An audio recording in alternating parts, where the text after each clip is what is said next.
இயேசு ராஜா முன்னே செல்கிறார், ஒசன்னா கீதம் பாடுவோம். இயேசு ராஜா முன்னே செல்கிறார், ஒசன்னா கீதம் பாடுவோம். வேகம் சென்றிடுவோம், ஒசன்னா ஜெயமே, ஒசன்னா ஜெயமே, ஒசன்னா ஜெயம் நமக்கே, இன்றும் ஒசன்னா ஜெயம் நமக்கே. ஒசன்னா ஜெயமே, ஒசன்னா ஜெயமே, ஒசன்னா ஜெயம் நமக்கே, இன்றும் ஒசன்னா ஜெயம் நமக்கே. அல்லேலூயா துதி மகிமை, இன்றும் அல்லேலூயா துதி மகிமை, அல்லேலூயா துதி மகிமை, இன்றும் அல்லேலூயா துதி மகிமை. இயேசு ராஜா எங்கள் ராஜா, இயேசு ராஜா எங்கள் ராஜா, என்றென்றும் துதித்திடுவோம். ஒசன்னா ஜெயமே, ஒசன்னா ஜெயமே, ஒசன்னா ஜெயம் நமக்கே, ஒசன்னா ஜெயம் நமக்கே. ஒசன்னா ஜெயமே, ஒசன்னா ஜெயமே, ஒசன்னா ஜெயம் நமக்கே, இன்றும் ஒசன்னா ஜெயம் நமக்கே.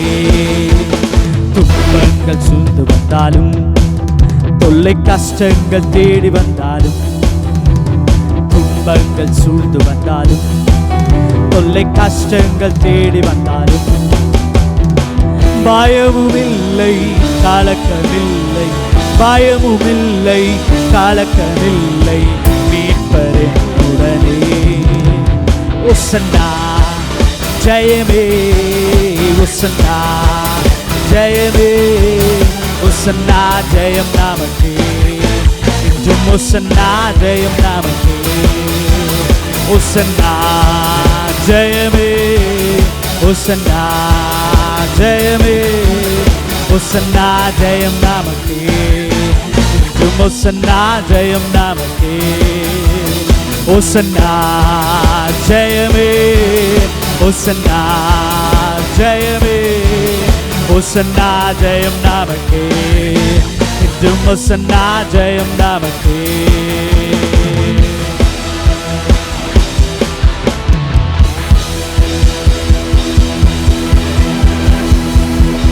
ஒன்று ரெண்டு அறிவிப்புகளை உங்களுக்கு நான் சொல்லும்படியாக விரும்புகின்றேன். வருகிற வெள்ளிக்கிழமை குட் ஃப்ரைடே, நல்ல வெள்ளிக்கிழமை, நாம் சர்ச்சில் கூட முடியாது. அதனாடி இப்போவே உங்களுக்கு சொல்கிறேன், நான் உங்கள் வீடுகளில் 10 மணிலிருந்து 12 மணி முடிய நீங்கள் ஜெபிக்கணும். முதல் 1 மணி நேரம் 10-12 பாட்டு பாடுங்க, கல்வாரி பாட்டெல்லாம் பாடுங்க, நல்லா பாடுங்க. அதுக்கப்புறம் கொஞ்சம் நேரம் நம்முடைய இந்திய தேசத்திற்காக கொரோனா வைரஸ் நீங்கணும்னு ஜெபம் பண்ணுங்க. 1 மணி நேரம் பண்ணுங்க. அதுக்கப்புறம் அடுத்த 1 மணி நேரம் இந்த மாதிரி நான் பிரசங்கம் பண்ண மாட்டேன். நான் உங்களுக்காக காத்திருந்த பொழுது ஆண்டவர் என்ன சொன்னார்னா, நீங்களாகவே ஒருவருக்கொருவர், உங்கள் குடும்பம் தானே, பைபிளை திறந்து நான் அந்த 7 வார்த்தையை உங்களுக்கு நான் கொடுத்துட்றேன். அந்த 7 வார்த்தைக்கும் சப்போர்ட்டாக இருக்கிற வசனங்களையும் கொடுத்துட்றேன். வாட்ஸ்அப்பில் நான் உங்களுக்கு போட்டு விட்றேன். நீங்கள் அதை நீங்கள் தியானிக்க வேண்டும். அந்த வசனங்களையெல்லாம் நீங்கள் படித்தா அதுலேயே பிரசங்கமே உங்களுக்கு வந்துடும். முதல் வார்த்தை என்ன, ரெண்டாவது வார்த்தை என்ன, அப்படி உங்கள் குடும்பத்தில் 3-4 பேர் இருந்தீங்கன்னா ஒவ்வொருத்தரை பேச விடுங்க. நீங்கள் ஒரு ஹஸ்பண்டுக்கு அவர் ஃபஸ்ட்டு வார்த்தையை பேசட்டும், ஒய்ஃப் செகண்ட் வார்த்தையை பேசட்டும், பிள்ளைகளுக்கு பேச வைங்க, அப்படி பழகுங்க. இந்த நாள் ஆண்டவர் உங்களை எல்லாரையும் ஊழியக்காரர்களாக மாற்றுறார். ஸோ நான் பிரசங்கம் பண்ண வரமாட்டேன், டிவியில் வராது, உங்களுக்கு வசனங்களை வாட்ஸ்அப்பில் நான் போட்டு விட்றேன். நீங்கள் அந்த வசனங்களை கட்டாயமாக உண்மையாக தியானம் பண்ணணும். அதுக்கே உங்களுக்கு 1 மணி நேரம் ஆயிரும். நீங்கள் அதை ஜெபம் பண்ணி முடிச்சிடுங்க. அடுத்த ஞாயிற்றுக்கிழமை நமக்கு எப்படி நமக்கு தெரியாது. ஒரு வேளை கர்த்தர் வாசலை திறந்தால் சபையில் நம்ம வழக்கம் போல் வழக்கமான டைமுக்கு கூடுவோம். அப்படி இல்லாவிட்டால் மீண்டும் நாம் யூடியூப்பில் வீடியோ மூலமாக சந்திப்போம். நாம் கர்த்தர் நம்ம ஒவ்வொருவரையும் ஆசீர்வதிப்பாராக. ஒருவருக்கொருவர் ஜெபிங்கள், ஒருவருக்கொருவர் ஐக்கியமாயிருங்கள். ஏற்கனவே கடந்த ஞாயிற்றுக்கிழமை உங்களுக்கு சொன்னது போல் இந்த நாட்களை ஜெபத்திற்காக பிரயோஜனப்படுத்தி கொள்ளுங்கள். கர்த்தர் உங்கள் மூலமாக வருகின்ற நாட்களிலே பெரிய காரியங்களை செய்வார் என்பதில் சந்தேகமில்லை. அக்கம் பக்கத்தில் இருக்கிறவர்களுக்கு உங்களால் ஆன உதவிகளை செய்யுங்கள். கர்த்தர் நிறைவாக ஆசீர்வதிப்பாராக. ஆமென். அருமையான ஐபிஏ ஃபெய்த் சிட்டி சபையார் யாவருக்கும் ஆண்டுடைய நாமத்தினாலே வாழ்த்துக்கள். ஏப்ரல் மாதம் முதல் ஞாயிறு ஆராதனைக்கு நாம் கூடி வந்திருக்கிறோம். அவர்கள் வீட்டிலே குடும்ப ஞாயிறு ஆராதனையாக இன்று நாம் நடத்தி கொண்டு வருகிறோம். சீக்கிரமாக கர்த்தர் வாசலை திறப்பார். ஏப்ரல் மாதத்திலே நாம் விசுவாசிப்போம். வெளிப்படுத்தல் விசேஷத்திலே சொல்லப்பட்டிருக்கிறது போல நம்முடைய ஆண்டவர் அவர் தாவீதின் திறவுகோலை உடையவர், ஒருவரும் பூட்டக்கூடாதபடிக்கு திறக்கிறவர். இந்த மாதம் கதவுகள் திறக்கப்படும் என்று நாம் விசுவாசிப்போம். சீக்கிரமாக நல்ல அறிவிப்பை அரசாங்கத்தின் மூலமாக நாம் கேள்விப்படுவோம். அநேகர் ஜெபித்து கொண்டு வருகிறோம். உபவாசம் இருந்து உங்களில் அநேகர் ஜெபித்திருக்கிறீர்கள். கர்த்தர் நம்முடைய ஜெபங்களுக்கெல்லாம் சீக்கிரமாக பதில் தருவார். ஆமென். இன்று உலகமெங்கும் இந்த ஞாயிறு ஆராதனை விசேஷமான ஞாயிறு ஆராதனை, பாம் சண்டே என்று சொல்லுவார்கள். தமிழிலே குருத்தோலை ஞாயிறு என்று சொல்லுவார்கள். ரொம்ப வருஷத்துக்கு முன்பதாக நான் வாடகை வீட்டில் குடியிருந்த பொழுது மெயின் ரோட்டில் பார்த்தேன்னா வெளியில் வந்து திடீர்னு ஞாயிற்றுக்கிழமை காலையில் பார்க்கும் பொழுது ரோட்டில் போகிறவர்கள் எல்லாரும் அந்த குருத்தோலை பிடித்து கொண்டு நடந்து கொண்டிருந்தார்கள். சர்ச்சுக்கு போகிறவர்கள், ஒரு குறிப்பிட்ட சபைக்கு போகிறவர்கள். 2000 ஆண்டுகளுக்கு முன்பதாக எருசலேமிலே இவ்விதமாக தான் குருத்தோலை ஞாயிறு கொண்டாடப்பட்டது. மத்தேயு 21ஆம் அதிகாரம் 1 முதல் 11ஆம் வசனம் முடிய நீங்கள் உங்கள் வீட்டிலே பைபிளை திறந்து வாசித்து பாருங்கள். அந்த வேத பகுதியிலிருந்து தான் உங்களுக்கு இந்த காலை வேளையிலே பேசும்படியாக விரும்புகின்றேன். 2000 ஆண்டுகளுக்கு முன்பதாக இயேசு கிறிஸ்து ஆண்டுகளுக்கு முன்பதாக எருசலேம் பட்டணத்திற்கு, இஸ்ரவேல் தேசத்திற்கு போவதற்கு கர்த்தர் எனக்கும் ஒரு வாய்ப்பு கொடுத்தாரு. அதே தெருவில் தாவீதின் குமாரனுக்கு ஓசன்னா என்று சொல்லி நாங்கள்லாம் ஒரு டீமாக நடந்த நாளை இந்த நாளிலே நினைவு கூறுகின்றேன்.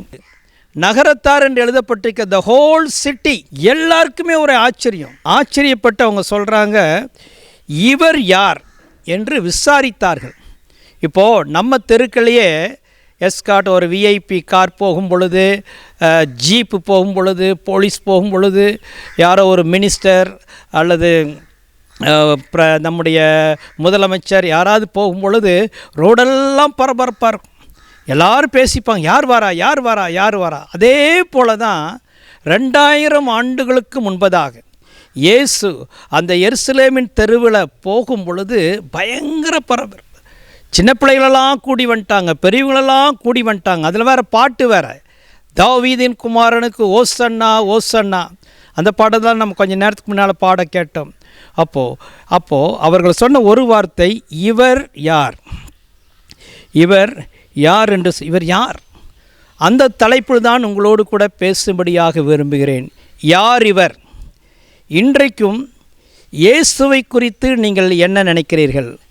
என்னுடைய தகப்பனார் அருமையான பாஸ்டர் ஜோப் ஞானப்பிரகாசம் அவர்கள் உயிரோடு இருந்த காலத்தில் ஒரு பிரசங்கத்தை பொதுக்கூட்டத்தில் பேசுவார்.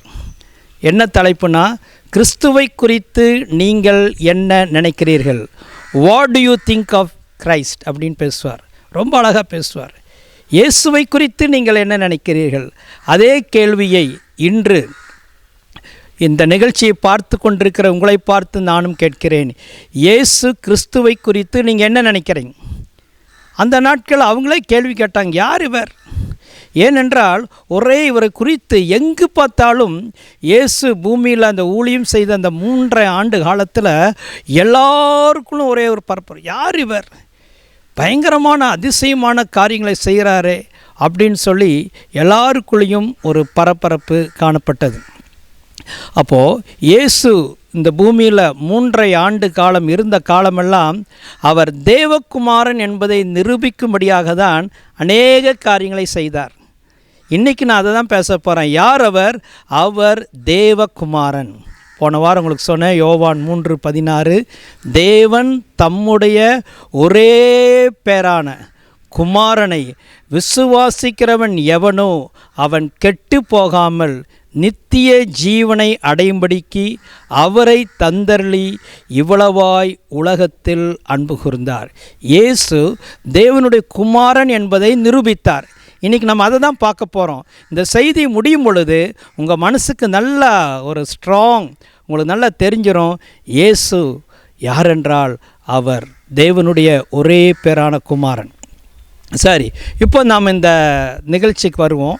இவர் அங்கே என்ன பண்ணுறாரு, அந்த தேவாலயத்துக்குள்ளே இப்படி பவனி வராங்க. பவனி வந்துட்டு நேராக தேவாலயத்துக்குள்ளே போகிறாங்க. போன உடனே அங்கே பார்த்தீங்கன்னா எருசலேம் தேவாலயம் நம்ம ஊரில் இருக்கிற தேவாலயம் மாதிரி அல்ல. அது எவ்வளவோ ஏக்கரில் கட்டப்பட்டது, ரொம்ப விஸ்தாரமான ஒரு இடம். முன்னால் இடம் இருக்குது, அதாவது பரிசுத்த ஸ்தலம், மகா பரிசுத்த ஸ்தலம், அதுக்கு முன்னால் ஒரு முற்றம் போன்ற அநேக காரியங்கள் அங்கே இருந்தது. அப்போது அந்த இடத்துல தேவாலயத்தினுடைய என்ட்ரன்ஸில் அங்கே வந்து பார்த்திங்கன்னா பிஸ்னஸ் நடந்து கொண்டு இருக்கிறது. பார்த்திங்கன்னா கொஞ்சம் பேரெல்லாம் ஆடு மாடு விற்றுட்டுருக்கிறாங்க தேவாலயத்தில். இன்னும் பார்த்திங்கன்னா மணி சேஞ்சஸ் பார்த்துக்கிறீங்களா, இந்த அயல் நாட்டு பணம் மாற்றுவாங்கன்னு சொல்லுவாங்களா, மணி சேஞ்சஸ் உட்காந்துட்டுருக்கிறாங்க, புறா விற்கிறாங்க. இவர் அங்கே போய் ஒரு பைபிள் எழுதியிருக்க ஒரு சவுக்கை உண்டு பண்ணி எல்லாரையும் துரத்துனார், கோவப்பட்டார் அப்படின்னு நம்ம பார்க்குறோம். நீங்கள் பார்த்தீங்கன்னா இந்த தேவாலய சுத்திகரிப்பு வந்து 2 முறை நடக்குது. நாமெல்லாம் ஒரு முறை நினச்சிட்டுருக்குறோம். நீங்கள் நல்லா பைபிள் பார்த்தீங்கன்னா யோவான் 2ஆம் அதிகாரத்துலேயும் இது வருது. இது வந்து அந்த கானா ஊர் கல்யாணத்துக்கு அப்புறம் ஆண்டவர் அதை பண்ணுறார். அது வந்து முதல் சுத்திகரிப்பு. 2வது சுத்திகரிப்பு வந்து அவர் சிலுவைக்கு போகிறதுக்கு முன்னால், அதாவது இப்போ வாசித்த இந்த பகுதி 2வது சுத்திகரிப்பு. 2லையும் வித்தியாசம் இருக்குது. ஒன்றில் வந்து அவர் அந்த சவுக்கெடுத்து பண்ணுறாரு, 2வது சுத்திகரிப்பில் அப்படியெல்லாம் பண்ணுறதுல ஒரு சின்ன ஆர்கியூமெண்ட்டு தான் நடக்குது. ஏன்னா அதுதான் அவங்க தேவாலயங்களெல்லாம் அந்த காலத்தில் அப்படி தான் நடந்தது. இப்படி பண்ணிகிட்ருப்பாங்க, நான் எப்படி துரத்திட்டு போவாங்க, செய்யக்கூடாதுன்ட்டு மறுபடியும் கொஞ்ச நாள் கழித்து ஆரம்பிச்சிருவாங்க. நம்ம ஊரில் அப்படித்தானே, சில நேரங்களில் போலீஸ் வந்து இங்கெல்லாம் விற்கக்கூடாதுன்னு சொல்கிறாங்க, போன பிற்பாடு மறுபடியும் பண்ணுறாங்க. இந்த மாதிரி தான் ஆண்டோடைய காலத்துலேயும் பண்ணாங்க. சரி, அப்போது இது என்ன நடந்ததுன்னா, இவர் இப்படியெல்லாம் பண்ணுறதை பார்த்துட்டு அங்கிருந்த பிரதான ஆசாரியர்கள், இவங்களெல்லாம் யூதர்கள், இவங்கெல்லாம் பார்த்துட்டு ஒரே ஆச்சரியம். உடனே யூதர்கள் அவரை பிடிச்சிட்டாங்க. இப்போது நாமளே ஒரு காரியத்தை போய் டப்புன்னு ஒரு இடத்துல போய் பண்ணிகிட்டு இருந்தால் கேட்பாங்களே, யார்ப்பா நீ, என்னப்பா நீ வந்து உன்னுடைய இஷ்டத்துக்கு எல்லாம் செய்கிற, அந்த மாதிரி தான் அவரை கேள்வி கேட்டாங்க. யார் நீ, என்ன அதிகாரத்தில் இதெல்லாம் செய்கிற, who are you, how can you do all these things, எப்படி இந்த ஆலயத்துக்குள்ளே வந்து இப்படியெல்லாம் செய்கிறதுக்கு உனக்கு என்ன அதிகாரம் இருக்குது? அப்போ தான் இயேசு சொல்கிறாரு, இந்த ஆலயத்தை இடித்து போடுங்கள், 3 நாளைக்குள்ளே நான் கட்டி எழுப்புவேங்கிறார். அவங்க ஷாக் ஆகிட்டாங்க. இதை கட்டுறக்கு 46 ஆண்டுகளாச்சு, 3 நாளில் எப்படி எழுப்புவீர்? அங்கே ஆண்டவர் டக்குன்னு அங்கே பதில் சொல்லலை. ஆனால் பைபிளில் சொல்லுது, அவரோ தம்முடைய சரீரமாகிய ஆலயத்தை குறித்து பேசினார். நம்முடைய சரீரமே ஆலயமாக இருக்கிறது என்று 1 கொரிந்தியர் 3:16 இயேசு சொல்லியிருக்கார். இப்போ அவர் என்ன சொன்னார், என்னை நீங்கள் கொலை செய்வீங்க, ஆனால் 3ஆவது நாளில் நான் உயிரோடு கூட எழும்புவேன். இதுதான் தேவகுமாரன் என்பதற்கு நிரூபணமாக இருக்கிறது. அப்போது இயேசு இந்த வார்த்தையை சொல்லி தான் தேவகுமாரன் என்பதை அவர்களுக்கு நிரூபிக்கிறார். அதே மாதிரி நடந்தது. நீங்கள் ரோமர் 1:4-5 நீங்கள் வாசித்து பார்க்கும் பொழுது, அவர் மரித்தோரிலிருந்து உயிரோடு கூட எழுந்ததுனால தேவகுமாரன் என்று பலமாய் ரூபிக்கப்பட்டார். அவர் உயிரோடு கூட எழுந்ததுனால அவர் தேவகுமாரன். அதை முன்னாலே அவர் சொல்லிட்டார். அப்போது அந்த இடத்துல அப்புறம் ஏன் அவர் வந்து கோபப்பட்டார்னா, இவங்கெல்லாம் அந்த பலி செலுத்துகிறாங்கள, அப்போது அந்த நாட்களில் ரோம நாட்டுடைய காசு தான் இருந்தது. இவங்க யூத நாட்டுக்குள்ளே இருக்கும் பொழுது செக்கேல்ஸ் தான் அங்கே இது பண்ணுறாங்க. அந்த பணமாக மாற்றி தான் அவங்க வந்து அங்கே போய் வேண்டியதெல்லாம் அவங்க வாங்க முடியும். அந்த நாட்களில் எல்லோரும் பலி செலுத்துவாங்க, புறா செலுத்துவாங்க, ஆடு மாடு பலி செலுத்துவாங்க. ஆனால் கர்த்தருக்கு ஸ்தோத்திரம், இயேசு சிலுவையிலே மரித்த பிற்பாடு எல்லா பலிகளுக்கும் ஒரு முடிவு உண்டானது. அல்லேலூயா. சிலுவையில் ஒரு வார்த்தை சொன்னார் இல்லை, எல்லாம் முடிந்தது. பலிகளுக்கெல்லாம் ஒரு முடிவை உண்டாக்கிட்டார். அவர் ஏன் கோவப்பட்டார்னா, நானே வந்துட்டேன், இனி எதுக்கு நீங்கள்லாம் பலி செலுத்துறீங்க, அவசியம் இல்லை அப்படின்னு அவர் அந்த இடத்துல சொல்லுகிறார். ஆகவே இயேசு அந்த இடத்துல அவர் தேவகுமாரன் என்று நிரூபிக்கிறார். ரெண்டாவது முறை இது நம்ம படித்தது யோவான் 2ஆம் அதிகாரத்தில் வருகிறது. இப்போ மத்தேயு 21 ரெண்டாவது தேவாலய சுத்திகரிப்பு என்பது இதில் அவங்கெல்லாம் இவர் மேலே கோவப்படுறாங்க. இந்த சின்ன பிள்ளைகளெல்லாம் நீர் கத்த வச்சுட்டீரே, எல்லாரும் உடைய நாமத்தை சொல்லி கூப்பிட்றாங்களேன்னு அவங்களுக்கெல்லாம் அவர் மேலே ஒரு எரிச்சல். இந்த ரெண்டாவது முறை சுத்திகரிக்கும் பொழுது என்ன பண்ணினார்னா, தேவாலயத்தில் அதில் எழுதப்பட்டிருக்கிறது, அங்கே வந்த எல்லாருடைய நோய்களை குணமாக்கினார். அங்கே அந்த வசனத்தை உங்களுக்கு நான் படிக்கிறேன். என்ன நடந்ததுன்னா 14ஆம் வசனத்தில், அப்பொழுது குருடரும் சப்பானிகளும் தேவாலயத்திலே அவரிடத்தில் வந்தார்கள், அவர்களை சொஸ்தமாக்கினார், அவர் செய்த அதிசயங்கள் என்று எழுதப்பட்டிருக்கிறது. அப்போது ரெண்டாவது முறையும் தேவகுமாரன் என்பதை நிரூபித்து விட்டார். ரெண்டாவது முறை வந்தப்போ பயங்கரமாக தாய் வயிற்றுலேருந்து பிறந்த முதல் சப்பானியாக இருந்தவங்க, குருடராக இருந்தவங்க, பலவிதமான தீரா வியாதியில் இருந்தவர்கள், அவங்களெல்லாம் சுகமாக்கிட்டார். பல வாதைகள் இப்போ எப்படி நம்முடைய தேசங்களில் உலகம் எங்கிலும் கொரோனா வியாதி பரவி கொண்டு வருகிறது, அந்த மாதிரி நினச்சிக்கங்களேன், எல்லா வியாதிகளையும் குணமாக்கிட்டார். குணமாக்கி அவர் தேவகுமாரன் என்பதை அங்கே நிரூபித்தார். ஆகவே இந்த 2 சம்பவங்கள் மூலமாக இயேசு தேவகுமாரன் என்பதை நாம் அறிந்து கொள்கிறோம். அடுத்தபடியாக யார் இவர்? நாம் பார்த்து கொண்டு வருகிறோம், இவர்தான் தேவகுமாரன் என்று. யார் இவர் என்றால், சரித்திரத்தையே 2ஆக பிரித்தவர். நாம் ஹிஸ்ட்ரி புக்கில் எல்லாம் படிக்கிறோமில்ல, BCAD. BCனா என்ன? பிஃபோர் கிரைஸ்ட், இயேசு வருவதற்கு முன்பதாக. ஏடி என்றால் அன்னடோம்னி அப்படிம்பாங்க, அதாவது the year of the Lord, இயேசு கிறிஸ்து பிறந்த நாளிலிருந்து கணக்கு வைக்கிறாங்க. அப்போ இயேசு தான் சரித்திரத்தையே 2ஆக பிரித்தவர். அப்போது அவர் சரித்திரத்தில் இடம் பெற்றவர். இயேசு உலகத்திற்கு வந்தது மெய்யான ஒரு காரியம். இயேசு கன்னிகையின் வயிற்றிலே பிறந்தது உண்மையான ஒரு காரியம். இயேசு இந்த பூமியில் வாழ்ந்து சிலுவையில் மரித்தது உண்மையான ஒரு காரியம். எருசலேமுக்கு நீங்கள் போனீங்கன்னா பெத்லகேமுங்கிற ஒரு இடம் இருக்குது, அங்கே தான் இயேசு பிறந்தார். கொல்கதா மலையில் சிலுவையில் அவர் அறையப்பட்டார். அவருடைய கல்லறை இன்றும் திறந்திருக்கிறது. அதை தான் அடுத்த ஞாயிற்றுக்கிழமை உலகமெங்கிலும் ஈஸ்டர் பண்டிகை என்று கொண்டாடுகிறார்கள். இயேசு உயிரோடு கூட எழுந்த நாள் என்று அந்த நாளை சிறப்பாக கொண்டாடுகிறார்கள். ஆகவே இயேசு என்பவர் மெய்யாகவே இந்த உலகத்திலே வந்தார். அவர் மனுஷகுமாரன், அவர் தேவகுமாரன் என்பதை இன்று நாம் ஒவ்வொருவரும் தெளிவாக அறிந்து கொள்ள வேண்டும். அடுத்தது, இவர் தேவகுமாரன் என்பதற்கு ஒரு 3வது நிருபத்தை பண்ணினார். என்னன்னு பார்த்தீங்கன்னா, மார்க் 2ஆம் அதிகாரத்தை நீங்கள் வாசித்து பார்க்கும் பொழுது அங்கே திமிர்வாதக்காரனை ஆண்டவரிடத்தில் கொண்டு வராங்க. ஒரு வீடில் அவர் பேசிகிட்ருக்காரு, உள்ளே போகிறக்கு இடம் இல்லை. நீங்கள் படிச்சிங்கன்னா மேல்குறையை திறப்பாக்கி அந்த திமிர்வாதக்காரனை, வாத நோய் உடையவனை உள்ளே இறக்குறாங்க. அப்போது இயேசு அவனை பார்த்து சொல்கிறாரு, உன் பாவங்கள் உனக்கு மன்னிக்கப்பட்டது. அங்கிருந்த எல்லாரும், யூதர்கள் எல்லோரும் ரொம்ப ஷாக் ஆகிட்டாங்க. இப்போ யாராவது நீங்கள் பார்த்துக்கிறீங்களா, இந்த பூமியில் யாருக்காவது நாம் செஞ்ச அத்தனை பாவங்களையும் மன்னிக்கிறதற்கு யாருக்கு அதிகாரம் கொடுக்கப்பட்டிருக்கு? யாருமே இல்லை. உனக்கு விரோதமாக ஒருத்தர் செஞ்சால் நீங்கள் ஒருத்தருக்கு மன்னிக்கிறீங்க. ஃபுல்லாக அத்தனை பாவத்தையும் எங்கெங்கேயோ யார் யாருக்கு விரோதமாக செஞ்ச பாவத்தை எப்படி ஒருவர் மன்னிக்க முடியும்? ஷாக் ஆகிட்டாங்க.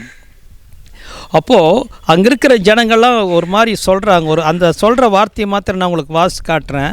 மார்க் 2ஆம் அதிகாரத்தில் 7ஆம் வசனத்தில், இவன் இப்படி தேவ தூஷணம் சொல்லுகிறது என்ன?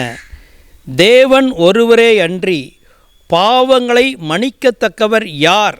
தேவன், அங்கே சொல்கிறாங்க, தேவன் ஒருவரே அன்றி பாவங்களை மன்னிக்கத்தக்கவன் யார்?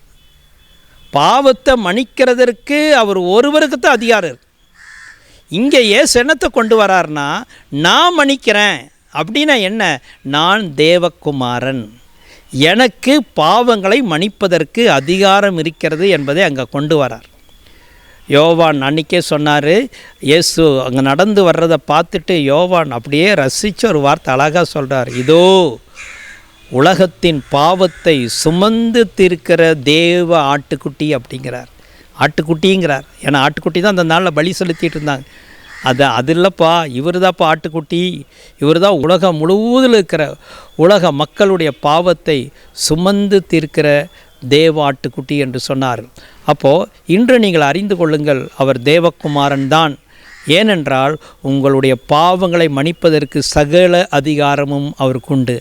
அவங்ககிட்ட சொல்கிறார், பாவங்களெல்லாம் நான் மன்னிக்கிறேன், அது மன்னித்ததுக்கு அடையாளமாக இன்னும் எனக்கு வல்லமை இருக்கிறது என்று சொல்லி அவனை எழுப்புறாரு. உன் படுக்கை எடுத்துக்கொண்டு போன்னு சொல்கிறாரு.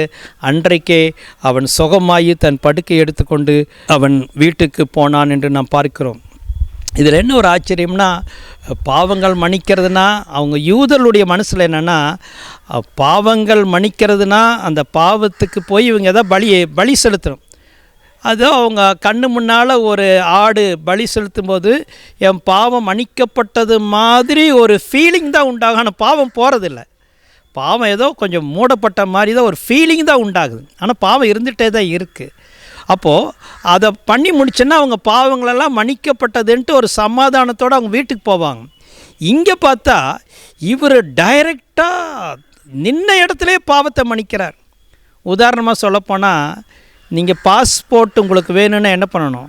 பாஸ்போர்ட் ஆஃபீஸுக்கு நீங்கள் போய் அப்ளை பண்ணி பணம் கட்டி வெயிட் பண்ணி அதை ஒரு ஆஃபீஸர் வெரிஃபை பண்ணி அப்புறம் போலீஸ் வந்து வெரிஃபை பண்ணி அதுக்கப்புறம் உங்களுக்கு பாஸ்போர்ட் வருது. இங்கே பார்த்தீங்கன்னா வந்த இடத்துலையே பாஸ்போர்ட் இந்தா அப்படின்னு கொடுத்த மாதிரி ஒரு மன்னிப்பு ஆண்டவர் அங்கே கொடுத்துட்டார். அதுதான் அவங்க எல்லோரும் ரொம்ப ஷாக் ஆகிட்டாங்க. இன்றைக்கு நான் உங்களுக்கு சொல்லுகிறேன், உங்கள் பாவங்கள் மன்னிக்கப்பட வேண்டுமென்றால் எங்கேயும் போக வேண்டிய அவசியம் இல்லை. இருக்கிற இடத்துல இயேசுவே என் பாவங்களை எப்பேற்பட்ட பாவங்கள் செய்திருந்தாலும் நம்ம மன்னிப்பு கேட்டு அந்த பாவங்களை அவர் மன்னிப்பார். இன்னும் அவருடைய வேதத்தை நீங்கள் படிக்கும் பொழுது அந்த பாவங்களை திரும்ப நீங்கள் செய்யாமல் இருப்பதற்கு கிருபை உங்களுக்கு தருவார். அதன் மேலே உங்களுக்கு ஜெயத்தை தருவார்.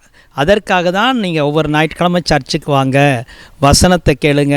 அந்த வசனம் கேட்க கேட்க எல்லா விதமான பாவங்களிலிருந்தும் உங்களுக்கு ஒரு விடுதலை உண்டாகும், உங்களுக்கு ஒரு ஜெயம் உண்டாகும். ஆகவே இவனுடைய பாவங்களை மன்னித்து இவனை குணமாக்கி மீண்டும் நான் தேவகுமாரன் தான் என்பதை அங்கே அவர் வெளிப்படுத்துகிறார். இன்னும் அப்படியே மத்தேயு சுவிசேஷத்தில் நீங்கள் போகும் பொழுது 8ஆம் அதிகாரத்தில் பார்த்தீங்கன்னா திடீரென்று ஒரு குஷ்டரோகி ஓடி வந்து ஆண்டவரே உமக்கு சித்தமானால் என்னை சுத்தமாக்க உம்மால் ஆகும் என்று சொல்கிறார். ஏன்னா குஷ்டரோகிகள், அதாவது தொழுநோயாளிகள், யாரும் அவங்களையெல்லாம் தொடமாட்டாங்க, ஒதுக்கப்பட்டவர்கள், தனிமைப்படுத்தப்பட்டவர்கள். அப்போது அவன் வந்து கேட்குறான், என்னை தொடுவீரா, எனக்கு சுகம் கொடுப்பீரா, நீர் எத்தனையோ பேரை சுகமாக்குறீரே, என்னை சுகமாக்கும்னு கேட்குறான். அப்போது இயேசு வந்து சொல்கிறாரு, எனக்கு சித்தம் உண்டு, சுத்தமாகுன்னு சொல்லி அவனை தொட்டு அவனை சுகமாக்குறார். திரும்ப திரும்ப தான் தேவகுமாரன் என்பதை நிரூபித்தார். ஒருவேளை இன்றைக்கு கொரோனா வாதையினால் நீங்கள் ஒதுக்கப்பட்ட மாதிரி இருக்கலாம், ஒருவேளை வேறு ஏதாவது வியாதிகளிலும் கூட நீங்கள் இருக்கலாம், உங்களோட யாரும் பேசாமல் உங்களை ஒதுக்கி இருக்கலாம். ஆனால் இன்றைக்கு நான் உங்களுக்கு சொல்கிறேன், இயேசு உங்களை தொடுவார், இயேசு உங்களை குணமாக்குவார். அவர் வல்லமையுள்ள தேவன், அவர் தேவகுமாரன், உங்களை குணமாக்குவதற்கு சகல அதிகாரமும் உடையவர். இன்னும் சொல்ல போனீங்கன்னா, இன்றைக்கி எப்படி இந்த கொரோனா வர்றதுனால நிறைய பேர் ஒதுக்கி வைக்கிறாங்க, அதே போல் இன்றைக்கி பாவம் செய்கிறவர்களையும் உலகம் ஒதுக்கி வச்சிருது. அப்போது நம்ம பெற்றோர் பிள்ளைகளுக்கு என்ன சொல்கிறோம்? கெட்ட பையங்களோட சேராத, அவங்களோட சேராது, இவன் சரியில்லை அவன் சரியில்லைன்னு வீட்டில் பெற்றோர் எந்த நேரம் சொல்லிகிட்டே இருக்கிறாங்க. அப்போது யாராவது ஒருத்தர் பாவம் செஞ்சு ரொம்ப துன்மார்க்கமாக நடக்கிறாங்கன்னா எல்லாரும் அப்படி சொல்கிறாங்க, ஒதுக்கிடுறாங்க. ஆனால் பைபிளில் பார்த்தீங்கன்னா கொஞ்சம் வித்தியாசமாக இருக்குது. இயேசுவுக்கு நிறைய பேர் இருந்தது. உலக மக்கள் அவரை வெவ்வேறு பெயர்களை சொல்லி அவரை பட்டப்பேரெல்லாம் சொல்லி கூப்பிட்டதாக பைபிள் எழுதியிருக்குது. நான் அதை படிச்சுட்டு ரொம்ப ஆச்சரியப்பட்டேன். அதில் ஒரு வசனத்தை நம்ம வாசிப்போம். மத்தேயு 11ஆம் அதிகாரம் 19ஆம் வசனம் இவ்விதமாய் சொல்கிறது, மனுஷகுமாரன் போஜனம் பானம் பண்ணுகிறவராய் வந்தார். அதற்கு அவர்கள், இதோ போஜன பிரியனும் மதுபான பிரியனும் ஆயக்காரருக்கும் பாவிகளுக்கும் சிநேகிதன் என்கிறார்கள். 3 பேர் சொன்னாங்க. ஒன்று போஜன பிரியன், நம்ம ஊரில் சொல்கிறோம்ல சாப்பாட்டுறாம, அந்த மாதிரி போஜன பிரியன் அப்படிங்கிறாங்க, கிளட்டன். அப்புறம் சொல்கிறாங்க மதுபான பிரியன், குடிகாரன். இயேசு அப்படியெல்லாம் சொன்னாங்க, இவன் குடிகாரன், இவன் போஜன பிரியன், இவன் பாவிகளுடைய சிநேகிதர் அப்படின்னலாம் அவரை கிண்டல் பண்ணாங்க, அவரை பரியாசம் பண்ணாங்க. ஆனால் அவர் பூமியில் இருந்த பொழுது பாவிகளையெல்லாம் அவர் நேசித்தார். அவர்களிடத்தில் அவர்களை அன்பாக அவர்கள் பாவங்களை அவர் மன்னித்தார். அவர்களுக்கு அவர் இறங்கினார். அவர்களை பரிசுத்தவான்களாக இயேசு மாற்றினார். ஒருவேளை பாவம் செஞ்சதுனால ஊரே ஒதுக்கியிருக்கலாம். இயேசு தம்மிடத்தில் வருகிற ஒருவனையும் புறம்பே தள்ளுவதில்லை என்று சொல்லியிருக்கிறார். நானே வழியும் சத்தியமும் ஜீவனுமாய் இருக்கிறேன் என்று அவர் சொல்லியிருக்கிறார். இன்று நீங்கள் யாராயிருந்தாலும் இயேசு வண்டியில் வரும்பொழுது உங்கள் பாவங்களை மன்னித்து உங்களுக்கு ஒரு நல்ல வாழ்க்கையை தருவார். இன்னொரு இடத்துல கையுமையுமாய் விபச்சாரம் என்ற ஒரு ஸ்திரியை கொண்டு வந்துட்டாங்க. அவளை கல்லெறிந்து கொல்லணுன்னே வந்துட்டாங்க. இயேசு அவள் பாவங்களையும் மன்னித்தார் என்று பார்க்கிறோம். இன்று நான் உங்களுக்கு தெளிவாய் சொல்கிறது என்னவென்றால், இயேசு ஒருவருக்கே பாவங்களை மன்னிப்பதற்கு அதிகாரம் உண்டு. அவர் தேவகுமாரன். அவர் ஒருவரே பாவங்களுக்காக சிலுவையிலே பரிகாரம் செய்திருக்கிறார், தம்முடைய ஜீவனை கொடுத்திருக்கிறார். இயேசு கிறிஸ்துவின் இரத்தம் சகல பாவங்களையும் நீக்கி நம்மை சுத்திகரிக்கும். இன்னொரு முறையும் அவர் தம்முடைய தேவகுமாரன் என்பதை நிரூபிக்கின்றார். நீங்கள் மத்தேயு 16ஆம் அதிகாரத்தில் 13லிருந்து 16 வசனங்கள் முடிய வாசித்து பார்க்கும் பொழுது 13ஆம் வசனத்தில், பின்பு இயேசு பிலிப்பு செசரியாவின் திசைகளில் வந்தபோது தம்முடைய சீஷரை நோக்கி, மனுஷகுமாரனாகிய என்னை ஜனங்கள் யார் என்று சொல்லுகிறார்கள் என்று கேட்டார். நல்லா கவனிங்க, 2 கேள்வி ஆண்டவர் கேட்குறார். நம்ம மொத்தமாக படிச்சுட்டு போயிடுறோம். 2 கேள்வி. ஃபஸ்ட்டு கேள்வி என்ன, சீஷரில் பார்த்து அவரோட தான் இருக்கிறாங்களே 3 வருஷம், எவ்வளோ தூரம் அறிஞ்சிருக்கிறாங்க அப்படின்னு டெஸ்ட் பண்ணுறாரு. இப்போ கேட்குறாரு, மனுஷகுமாரன் நான், என்னை ஜனங்களெல்லாம் யாருன்னு சொல்கிறாங்க, நீங்கள் தான் ஜனங்கக்கிட்ட போயிட்டே இருக்கீங்களே.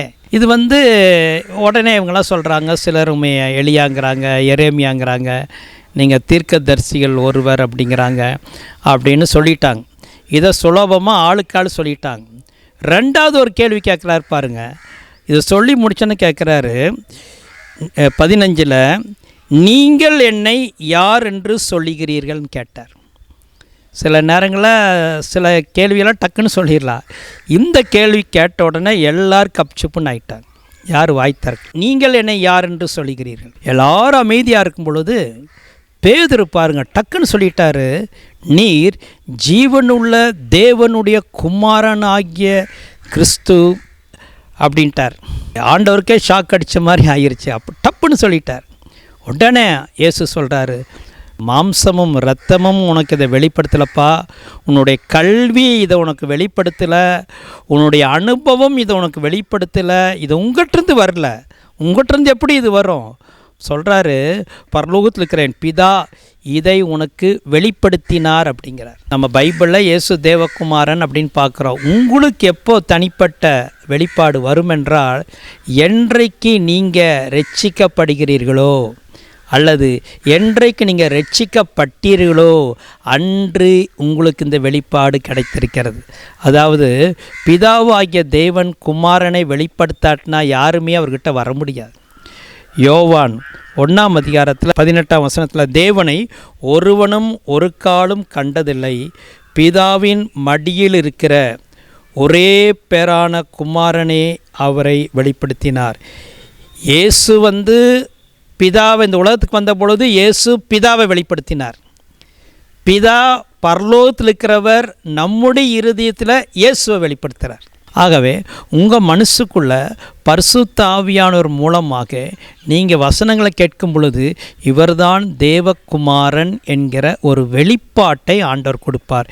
இந்த வெளிப்பாட்டை பெற்றுக்கொள்கிறவர்கள் ரட்சிக்கப்படுகிறார். இதுக்காக தான் நம்ம ஜெபம் பண்ணுறோம். கண்களை திறந்தரலாம் ஆண்டவரே, இயேசுவை அவர்கள் அறிய வேண்டும். பிதா ஒருவனை இழுத்து கொள்ளாவிட்டால் தாமாகவே ஒரு மனிதனும் ரட்சிக்கப்பட முடியாது.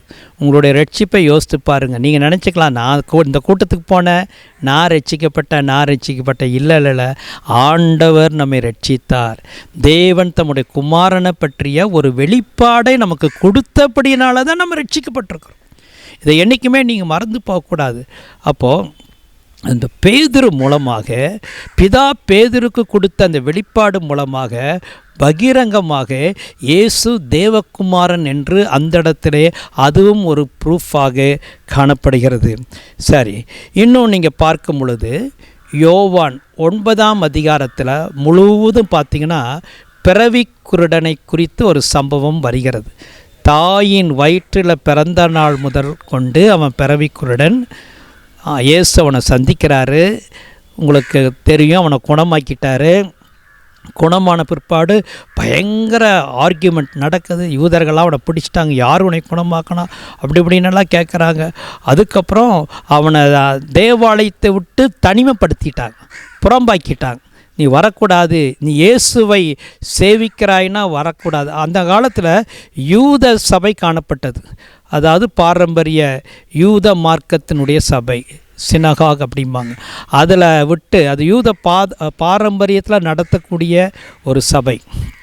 அதிலிருந்து இவனை விளக்கிட்டாங்க, இவனுக்கு சுகமானதுனால. அப்போ இயேசு அவனை பார்த்துட்டு தேவ ஆலயத்துக்கு வெளியில், ஜெப ஆலயத்துக்கு வெளியில் அவனை பார்த்து ஒரு கேள்வி கேட்குறார். அதை மாத்திரம் நம்ம வாசிப்போம். யோவான் 9ஆம் அதிகாரத்தில் 35ஆம் வசனம். நீ தேவனுடைய குமாரனிடத்தில் விசுவாசமாய் இருக்கிறாயா அப்படின்னு கேள்வி கேட்குறார். அடிக்கடி இயேசு பூமியில் இருந்த பொழுது அந்த மாதிரி கேள்வி தான் கேட்டிருப்பார். யார் வந்தாலும் நீ விசுவாசிக்கிறாயா? அப்போ அவன் சொல்கிறான், அவன் அதுக்கு பதில் சொல்கிறான் 36. ஆண்டவரே, அவரிடத்தில் நான் விசுவாசமாக இருக்கும்படிக்கு அவர் யார்? இவனும் கேட்குற, அவர் யார்? நான் உங்களுக்கு சொல்கிறேன், இயேசு பூமியில் இருந்த நாட்களிலெல்லாம் ஒரே ஒரு கேள்வி எல்லாரும், அவர் யார், அவர் யார்? ஒரு முறை சீஷர்கள் போட்டில் போயிட்டு இருந்த பொழுது இயேசு தண்ணி மேலே நடந்து வந்தார். பயங்கரமாக புயல் காற்று அடிக்குது. இவர் போட்டுக்குள்ளே இவர் ஏறினோன்னா எல்லாம் கப்சப்புன்னு ஆயிடுச்சு. அப்போ இவன் சொல்கிறான், அவர் யார்? நான் அவரை விசுவாசிப்பதற்கு. அப்போ இயேசு சொல்கிறாரு 37, நீ அவரை கண்டிருக்கிறாய், உன்னுடனே பேசுகிறவர் அவர்தான் என்றார். 38 உடனே அவன், ஆண்டவரே விசுவாசிக்கிறேன். இன்றைக்கும் கூட உங்களுக்கு பல கேள்விகள் இருக்கலாம். இந்த இயேசு கிறிஸ்தவர்களுடைய தெய்வம் நீங்கள் யோசிக்கலாம். சிலர் ஒரு வெளிநாட்டு தெய்வம் அப்படிங்கிறாங்க, ஒவ்வொருத்தரும் ஒவ்வொன்று சொல்கிறாங்க. ஆனால் இவர் மெய்யாகவே தேவகுமார், தேவனால் இந்த பூமியில் நம்முடைய பாவங்கள் போக்கப்படும்படியாக அனுப்பப்பட்ட தேவகுமார். அவரை விசுவாசிக்கிறவனுக்கு நித்திய ஜீவன் உண்டு. அப்போஸ்தலர் 4:12 சொல்லப்பட்டிருக்கிறது, அவராலே அன்றி வேறு ஒருவராலும் ரட்சிப்பில்லை. அழகாக சொல்கிறார், அவராலே அன்றி வேறு ஒருவராலும் ரட்சிப்பு இல்லை. நாம் ரட்சிக்கப்படும்படிக்கு வானத்தின் கீழெங்கும் மனுஷர்களுக்குள்ளே அவருடைய நாமமே அல்லாமல், அதாவது இயேசுவாகிய தேவனுடைய குமாரனுடைய நாமமே அல்லாமல் வேறொரு நாமம் கட்டளிடப்படவும் இல்லை என்றார். நாம் ரட்சிக்கப்பட வேண்டும், பாவங்கள் மன்னிக்கப்பட வேண்டுமென்றால் ஒரே ஒரு நாமம், இயேசுவின் நாமம். அவருடைய நாமத்தினால் எல்லாருடைய முழங்கால்கள் முடங்கும், எல்லாருடைய நாவுகளும் அறிக்கை பண்ணும், இயேசுவே ஆண்டவர். எல்லாரும் சொல்லுவோம், இயேசுவே ஆண்டவர். சரி, அவனுடைய பிறவிக்குருடனுடைய ரட்சிப்பை நாம் பார்த்தோம். தேவகுமாரன் என்று விசுவாசித்தார். இன்னும் ஒரு சில காரியங்களை சொல்லி நான் முடிக்கும்படியாக விரும்புகின்றேன். பைபிள் காலத்தில், புதிய ஏற்பாட்டு காலத்தில் இருந்த எல்லாருமே இயேசுவை தேவகுமாரன் என்று அறிக்கை பண்ணினார். அவர் சிலுவையில் அவர் மரித்த பொழுது பூமியெல்லாம் அந்தகாரமாயிருச்சு. சூரியன் அந்த கொஞ்ச நேரம் மறைஞ்சிருச்சு. பயங்கரமாக பூமி அதிர்ச்சி ஏற்பட்டது. உடனே அங்கே இருந்த 100க்கு அதிபதி அங்கே அவர் சரண் அடைகிறார். சொல்கிறாரு, மெய்யாகவே இவர் தேவகுமாரன் தான். என்னமோ யோசிச்சிட்டோம். ஆனால் இவர் யாருன்னா இவர் தேவகுமாரன். இயேசு லாசருவை உயிரோடு கூட எழுப்ப போகும்பொழுது அங்கே மரியாள் சொல்கிறாங்க, நீர் தேவனுடைய குமாரன் என்பதை நாங்கள் விசுவாசிக்கிறோம் என்று சொல்கிறார்கள். அப்போது நாத்தான்வேலுக்கு ஆண்டவர் சொல்கிறார், நீ அத்திமரத்தின் கீழே இருக்கும் பொழுதே உன்னை கண்டேன். உடனே சொல்கிறார் நாத்தான்வேல், நீர் தேவனுடைய குமாரன், நான் விசுவாசிக்கிறேன் அப்படின்னு சொல்கிறாரு. பிசாசுகளாம் கத்துது, நீர் தேவனுடைய குமாரன் என்று அவர் இந்த பூமியில் நடமாடி கொண்டிருந்த பொழுது. ஆகவே எவ்வளவோ சாட்சிகளை உங்களுக்கு நான் கொடுத்து விட்டேன் இயேசு தேவனுடைய குமாரன் என்பதற்கு.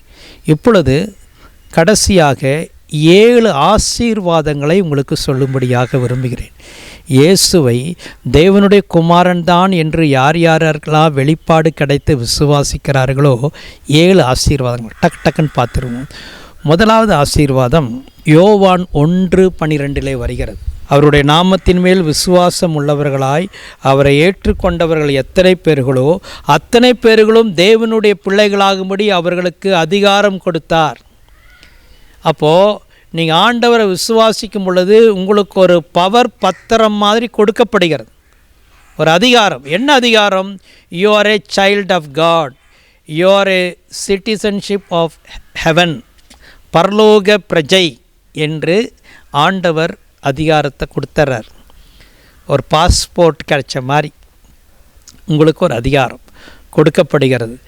அதாவது ஒரு ஐடி கார்டு உங்களுக்கு கொடுக்கப்படுகிறது போல் நீங்கள் தேவனுடைய பிள்ளை.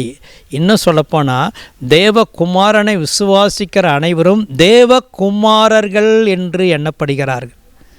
You are also a son of God. அவர் த சன் ஆஃப் காட், ஒரே குமாரன். நாம் எல்லாரும் குமாரர்களாக குமார்த்திகளாக இருக்கிறோம். எவ்வளோ பெரிய ஆசீர்வாதம்! You belong to the great family of God. உலகமெங்கிலும் இருக்கிற தேவனுடைய குடும்பத்தில் நீயும் வந்து விடுகிறாய். இதுதான் கிடைக்கிற ஒரு மிகப்பெரிய ஆசீர்வாதம். குமாரன் என்ன? ஆண்டவருடையதெல்லாம் நம்முடையது. எல்லாவற்றையும் நாம் அனுபவிக்கக்கூடிய ஒரு அதிகாரத்தை தேவன் நமக்கு கொடுத்துகின்றார். இந்த உலகம் டெம்பரவரி. இந்த உலகத்தில் நம்ம நிரந்தரமாக இருக்க போகிறதில்ல. நம்ம இப்போது நீங்கள் ஒரு அப்ளிகேஷன் ஃபார்ம் கவர்மெண்ட் ஆஃபீஸ்க்கெலாம் போகும்போது அந்த அப்ளிகேஷன் ஃபார்மில் 2 கேள்வி கேட்கிறார்கள். டெம்பரவரி அட்ரஸ், பெர்மனண்ட் அட்ரஸ் அப்படின்னு கேட்குறாங்க. டெம்பரவரி அட்ரஸ் அப்படிங்கிறது நம்முடைய இப்போ குடியிருக்கிற வீடு. பெர்மனண்ட்டுங்கிறது பரலோக அட்ரஸ். நம்ம எல்லாருக்கும் அதுதான் அட்ரஸ். இந்த உலகத்தில் கொஞ்சம் காலம்தான் இருக்க போகிறோம், ரொம்ப காலம் நம்ம இருக்க போகிறதில்ல. நினச்சிக்காதீங்க, இன்னும் 20 வருஷம் 30 வருஷம் தெரியாது. ஆண்டருடைய வருகையின் நாட்களில் நாம் நடந்து கொண்டு வருகிறோம். என்றைக்காவது நீங்கள் பிறந்ததில் இந்த மாதிரி ஒரு சம்பவத்தை நீங்கள் பார்த்துருக்கிறீங்களா? முழு உலகமும் லாக்டவுன் ஆனது என்றைக்காவது கேள்விப்பட்டிருக்கிறீர்களா? என்றைக்காவது அத்தனை தேவாலயங்களும் க்ளோஸ் ஆனது கேள்விப்பட்டிருக்கிறீர்களா? கர்த்தருடைய வருகைக்கு இது அடையாளம். பூமியில் நம்ம ரொம்ப காலம் இருக்க போகிறதில்ல, நல்லா நினச்சிக்கோங்க. பெர்மனண்ட்டாக இருக்க போகிற இடம் பரலோகம். கர்த்தரை விசுவாசிக்கிறவர்கள் பரலோகத்துக்கு போவார்கள். தேவகுமாரனை ஆண்டவராக ஏற்றுக்கொண்டவர்கள் நீங்கள் விசுவாசிக்க வேண்டும். சரி, அப்போது நாம் இங்கே நிரந்தரமாக இல்லை. நம்ம எல்லாருக்கும் போகிற இடம் நமக்கு தெரியும். போகிற இடத்த நீங்கள் அறிஞ்சிருந்தீங்கன்னா உங்களுக்கு ஒரு பெரிய சந்தோஷமாயிரும். எத்தனையோ பேர் இந்த உலகம்தான் நிரந்தரம், இதுக்கப்புறம் வாழ்வே இல்லை, நல்லா என்ஜாய் பண்ணிக்கலாம், அவ்வளோதான். இல்லை, இதுக்கு பிற்பாடு மிகப்பெரிய ஒரு வாழ்க்கை இருக்கிறது. மனிதன் மரித்த பின் திரும்பவும் நித்திய காலமாய் வாழ்கிறான். இதை நாம் மறந்து போகக்கூடாது. சரி, ரெண்டாவது நமக்கு கிடைக்கிற ஆசீர்வாதம் ரோமர் 8:15, கலாத்தியர் 4:6 இவ்விதமாய் சொல்லப்பட்டிருக்கிறது. அந்த ஒரு வசனத்தை மாத்திரம் நான் வாசிக்கிறேன், நேரம் குறைவாக இருக்கிறதுனால. கலாத்தியர் 4:6 அங்கு இவ்விதமாய் சொல்லப்படுகிறது. அதாவது, மேலும் நீங்கள் புத்திரராய் இருக்கிறபடியினால் அப்பா பிதாவே என்று கூப்பிடத்தக்கதாக தேவன் தமது குமாரனுடைய ஆவியை உங்கள் இருதயங்களில் அனுப்பினார். அப்பா பிதாவே என்று கூப்பிடக்கூடிய அந்த சுவிகார புத்திர ஆவியை பெற்றிருக்கிறோம். தம்முடைய குமாரனுடைய ஆவியை உங்களில் அனுப்பினார் என்று இன்னொரு வசனம் சொல்லுகிறது. அப்போது நமக்கு அவர் நம்மை அடாப்ட் பண்ணிட்டார். நீங்கள் பைபிளை படித்து பார்க்கும் பொழுது ஆண்டவருடைய சொந்த ஜனம் யூதர்கள் என்று எழுதப்பட்டிருக்கிறது. நாமெல்லாம் புறஜாதிகளாக இருந்தோம், காணியாட்சிக்கு புறம்பானவர்களாக இருந்தோம். ஆனால் நம்மை இயேசு சிலுவையில் மரித்ததுனால நம்மை அவர் அடாப்ட் பண்ணிட்டார். நம்ம எல்லாரும் ஆண்டவருடைய பிள்ளைகளாக மாறிவிட்டோம். எல்லோரும் கடவுளே கடவுளேன்னு சொல்லுவாங்க. நீங்கள் இயேசுவை விசுவாசித்த உடனே அப்பா, பிதாவே, தகப்பனே, அந்த அப்பா பிள்ளை என்கிற உறவு தேவகுமாரனை விசுவாசிக்கிறதுனால் நமக்கு உண்டாகிறது. இந்த நேரம் அப்பா அப்பா அப்படின்னு நம்ம அவருடைய சமூகத்தில் விசுவாசத்தோடு கூட போகலாம். அதாவது இன்னொரு வார்த்தையில் சொல்ல வேண்டுமென்றால் நம்மை அவர் அடாப்ட் பண்ணிட்டார். ஆண்டவருக்கு சொந்த ஜனம் இஸ்ரேல் மக்கள் தான். நீங்கள் பழைய ஏற்பாடு படித்து பார்த்தீங்கன்னா அவங்களோட தான் உடன்படிக்கை பண்ணினார். ஆனால் ஆபிரகாம் ஒரு தெரிஞ்செடுத்து ஆபிரகாமுக்கு அவர் தீர்க்க தரிசனமாக சொல்லி, ஆபிரகாம் கர்த்தரை விசுவாசித்தபடினாலே நீ என்னை விசுவாசித்தபடினாலே உன் சந்ததிகளெல்லாம் ஆசீர்வதிக்கப்படும் என்று சொன்னதுனால நாமும் ஆபிரகாமுடைய சந்ததியாக இருக்கிறபடினால இந்த தேவனுடைய பிள்ளைகளாக நம்ம மாறிவிட்டோம். இன்னொரு வார்த்தையில் சொல்ல வேண்டுமென்றால் நம்மை அடாப்ட் பண்ணிட்டார். புத்திர சுவிகாரத்தை நமக்கு கொடுத்துட்டாரு. நம் தகுதியே இல்லை, பெரிய ஆசீர்வாதம். தேவகுமாரனை விசுவாசித்தபடினால டைரெக்டாக லீகலாக அவருடைய பிள்ளைகள் என்று நாம் அழைக்கப்படுகிறோம். மிகப்பெரிய ஆசீர்வாதம். அடாப்ஷன்னா எப்படி ஒரு பிள்ளை ஒரு தகப்பன் ஒரு பிள்ளையை போய் அடாப்ட் பண்ணிட்டு வந்த பிற்பாடு தகப்பனுடைய சுதந்திரமெல்லாம் அந்த பிள்ளைக்கு கிடைக்கிறது போல் தேவனுடைய சுதந்திரமெல்லாம் நமக்கு கொடுக்கப்படுகிறது. மூன்றாவது ஆசீர்வாதம் ரோமர் 8:32 சொல்லப்படுகிறது. தேவன் தம்முடைய சொந்த குமாரன் என்று பாராமல் அவரையே நமக்காக ஒப்பு கொடுத்தவர் அவரோடு கூட மற்ற எல்லாவற்றையும் நமக்கு அருளாதிருப்பது எப்படின்னு கேட்குறார். ஹவ் இட் கேன் பி, எப்படி? குமாரனே கொடுத்துட்டனே, இவனியாட்டு வேறு ஒன்றுமே இல்லையே, இதுக்கு மேலே என்ன? I will give you every thing அப்படிங்கிறார். நீங்கள் என்ன கேட்டாலும் கொடுக்குறேங்கிறார். பைபிளை பாருங்கள், நிறைய வசனம் வருது. கேளுங்கள் அப்பொழுது உங்களுக்கு கொடுக்கப்படும், தட்டுங்கள் திறக்கப்படும், தேடுங்கள் கண்டடைவீர்கள், கேளுங்கள் உங்கள் சந்தோஷம் நிறைவாக இருக்கும்படி கேளுங்கள்.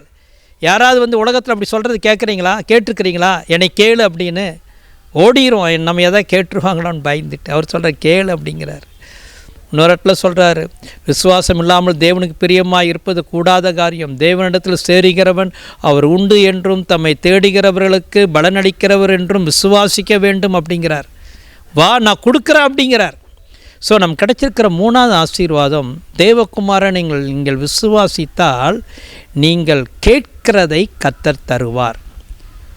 ஒரு கதை கேட்டிருக்கிறேன். ஒரு சின்ன பையன் ஒரு மளிகை கடை முன்னால் போய் முட்டாய் டப்பா பார்த்துட்டே இருந்தானாம். அப்போது அந்த கடைக்கார அந்த சின்ன பையனை பார்த்து, நீயே எடுத்துக்கோ, முட்டாய் எடுத்துக்கோ அப்படி.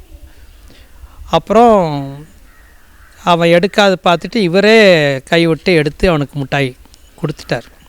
அப்புறம் அவன் பையனை பார்த்து ஒரு கேள்வி கேட்குறார், ஏன் நீயே எடுக்கலை?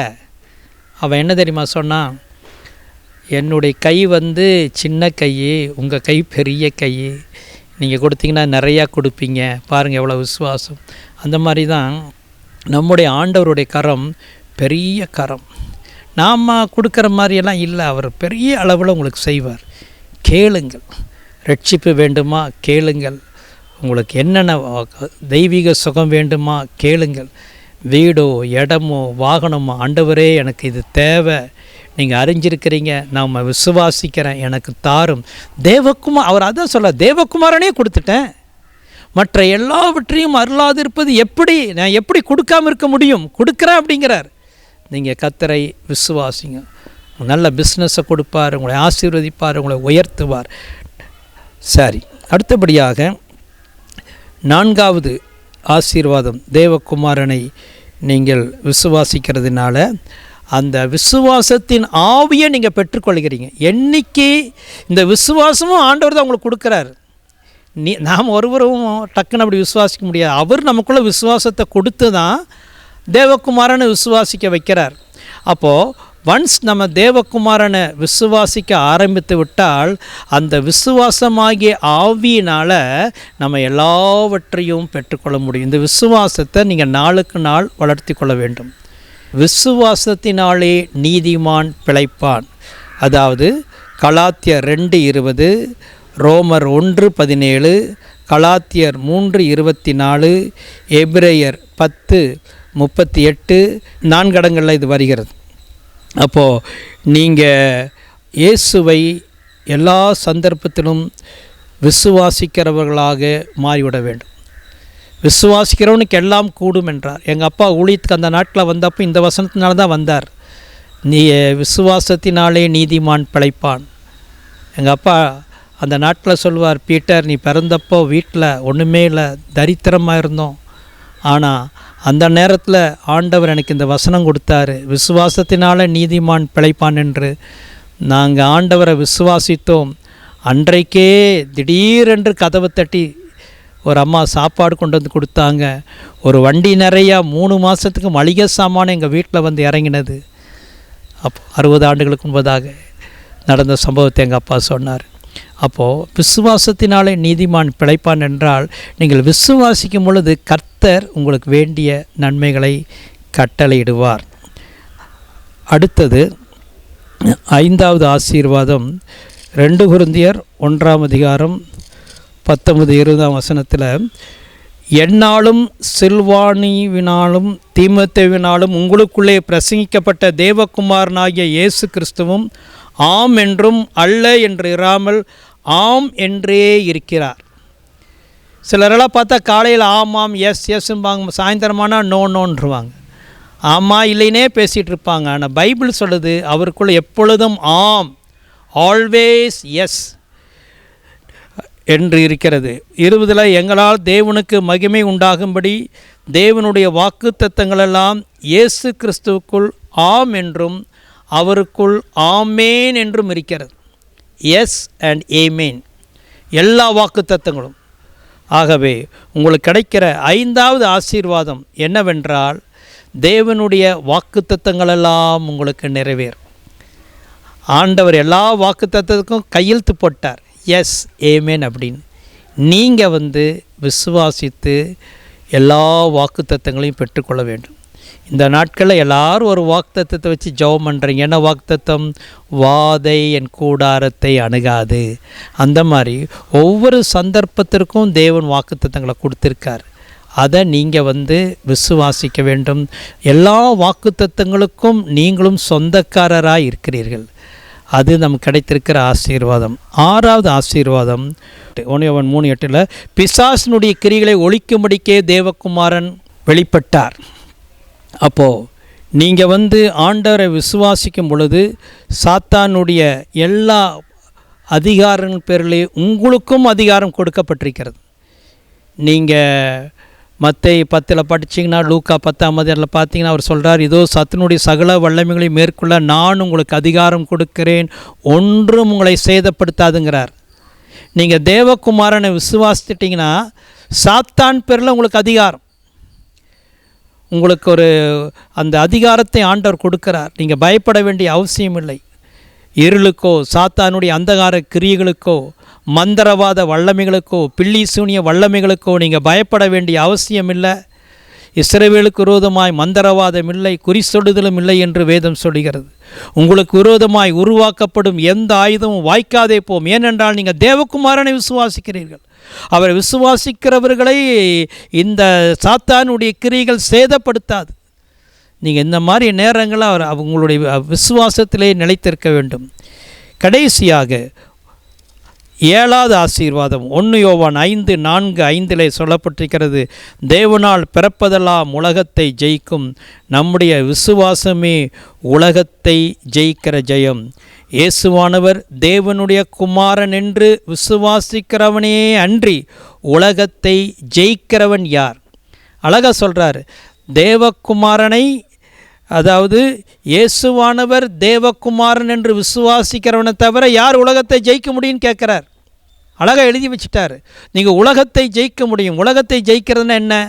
உலகத்தில் வரக்கூடிய சோதனைகள், போராட்டங்கள், பாவ சோதனைகள், அப்போது பாவங்கள் எல்லாவற்றையும் ஜெயிக்க முடியும்.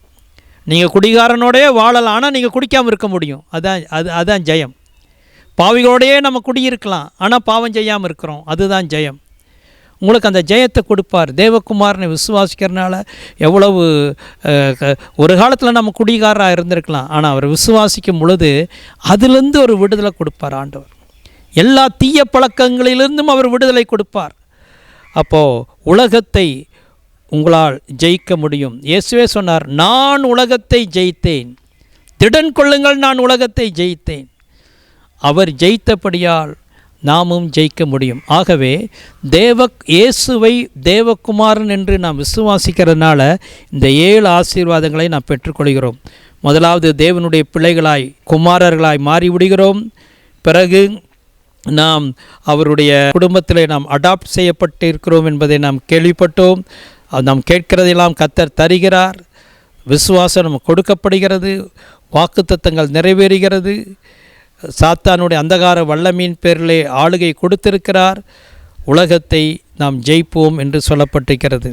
கடைசியாக மத்தேயு 24:44 சொல்லப்பட்டிருக்கிறது, நீங்கள் நினையாத நாளிகையிலே மனுஷகுமாரன் வருவார், ஆதலால் நீங்களும் ஆயத்தமாயிருங்கள். முதல்ல நம்ம பார்த்தோம், கழுதியில் அவர் வந்தார், பவனி வந்தார். இனி ஒரு நாள் வரப்போகிறது, வெண்குதிரையின் மேல் அவர் ஏறி வருவார். இயேசுவின் 2ஆம் வருகை. இயேசு வருவார். ஆகவே அந்த வருகைக்கு நாம் ஆயத்தப்படுவோம். மாரநாதா என்றால் இயேசு வருகிறார் என்ற அர்த்தம். முதல் முறை வந்தது பாவங்களுக்காக பலியாகும்படியாக வந்தார். 2வது முறை வருவதற்கு பாவத்திற்கு பரிகாரமாக அல்ல, அது முடிஞ்சது. 2வது முறை வருவது உலகத்தை ஆளுகை செய்யும்படியாக 1000 ஆண்டு இந்த உலகத்தை அவர் ஆட்சி செய்வார். அந்த நாட்கள் சமாதானத்தின் நாட்கள்.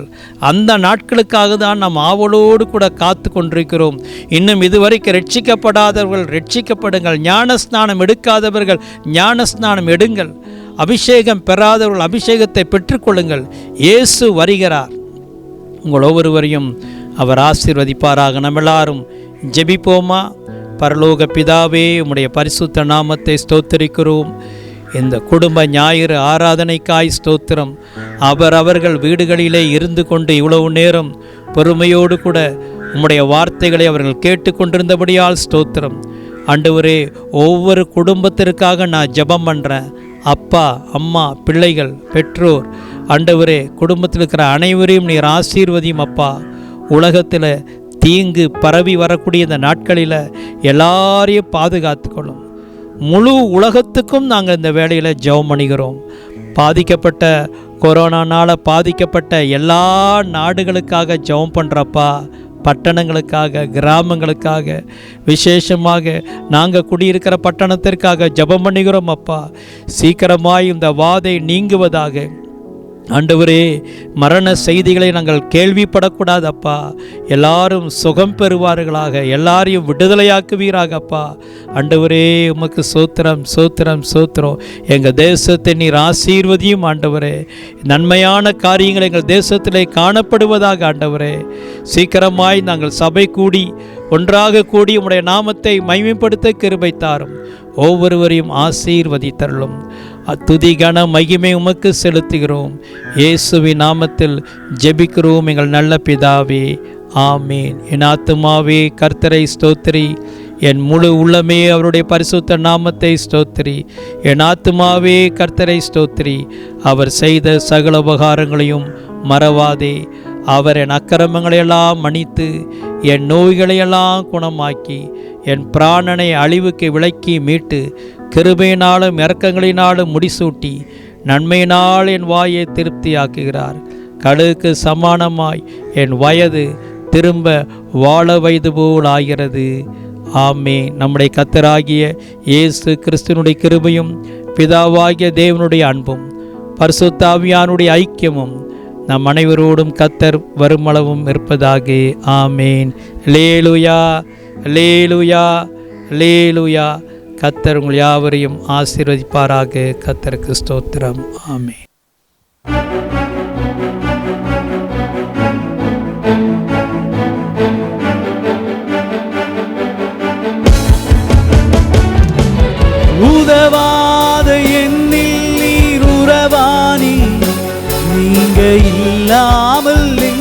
உலகம் விழியாதே.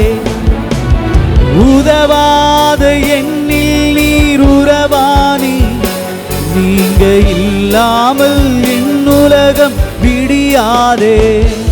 நீங்க இல்லாமல் என் உலகம் விடியாதே. நீங்க இல்லாமல் என் உலகம் விடியாதே. தேவகுமாரா தேவகுமாரா என்ன நினைச்சிடுங்க. தேவகுமாரா தேவகுமாரா கொஞ்சம் நினைச்சிடுங்க. நீங்க நினைச்சா ஆசீர்வாதம் தான். என்ன மறந்தா எங்கே போவேனா. நீங்க நினைச்சா ஆசீர்வாதம் தான். என்ன மறந்தா எங்கே போவேனா.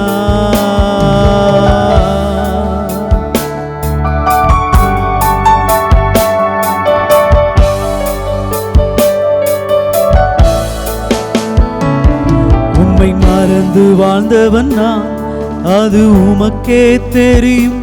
உம்மை மறுதளித்தவன் நான், அதை உலகே அறியும். உம்மை மறந்து வாழ்ந்தவன் நான், அது உமக்கே தெரியும். உம்மை மறுதளித்தவன் நான், இதை உலகே அறியும். உதவாத என்னில் நீர் உறவானி, நீங்க இல்லாமல் என் உலகம் விடியாதே. உதவாத என்னில் நீர் உறவானி, நீங்க இல்லாமல் என் உலகம் விடியாதே. நீங்க இல்லாமல் என் உலகம் விடியாதே. நீங்க இல்லாமல் என் உலகம் விடியாதே.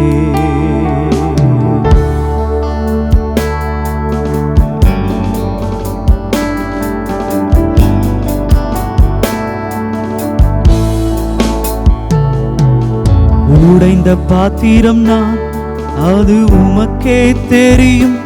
தேவன் பயன்படுத்துகிறீர், இது யாருக்கு புரியும். உடைந்த பாத்திரம் நான், அது உமக்கே தெரியும். தேவன் பயன்படுத்துகிறீர், இது யாருக்கு புரியும். உதவாத என்னில் நீர் உறவானி, நீங்க இல்லாமல் என் உலகம் விழிக்காதே. உதவாத என்னில் நீர் உறவானி, நீங்க இல்லாமல் என் பொழுது விழிக்காதே.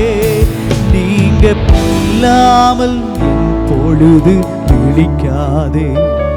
நீங்க இல்லாமல் என் பொழுது விழிக்காதே. தேவகுமாரா தேவகுமாரா என்ன நினைச்சிடுங்க. தேவகுமாரா தேவகுமாரா கொஞ்சம் நினைச்சிடுங்க. நீங்க நினைச்சா ஆசீர்வாதம் தான். என்ன மறந்தா எங்கே போவேனா. நீங்க நினைச்சா ஆசீர்வாதம் தான். என்ன மறந்தா எங்கே போவேனா.